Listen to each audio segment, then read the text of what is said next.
இது என்ன அப்படின்னு பார்த்தீங்கன்னா பாத்திர ஸ்டாண்டெல்லாம் வாங்கலை. சும்மா இந்த கம்பி போட்டுட்டு மீதத்தை எடுத்து போட்டிருந்தானுங்க. அதை தான் நான் அப்படியே ஸ்டாண்டு மாதிரி ரெடி பண்ணி வச்சுருக்கேன். இது தட்டு கழுவி நம்ம காய வச்சு இதில் எடுத்து போட்டுக்கலாம். ஈஸியாக இருக்கும். கீழே வச்சோன்னா இவனுங்க யூரின் போவானுங்க. வெளியில் வச்சும்போது அப்படியே காலத்துக்கு யூரின் போயிட்டு கிடப்பானுங்க. இது யூஸ்ஃபுல்லாக இருக்கும் நம்மளுக்கு.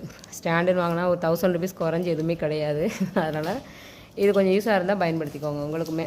இந்த கம்பி வாங்கும்போது இந்த பக்கம் பார்த்திங்கன்னா அந்த பாத்திரங்கள், விம்மு, அந்த மாதிரி ஐட்டம்லாம் வச்சுருப்பேன்.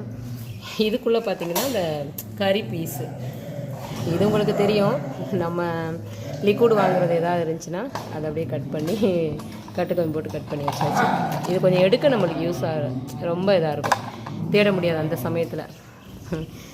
இது யூஸாக இருந்துச்சுன்னா பயன்படுத்திக்கோங்க. இப்போ அந்த ஸ்டாண்டெல்லாம் நல்லாயிருக்கும். ஒரு கட்டுக்கம்பி போட்டு கட்டி வச்சிங்கன்னா ஸ்ட்ராங்காக அது வாட்டுக்கு இருந்துக்கிறோம். சின்ன சின்னது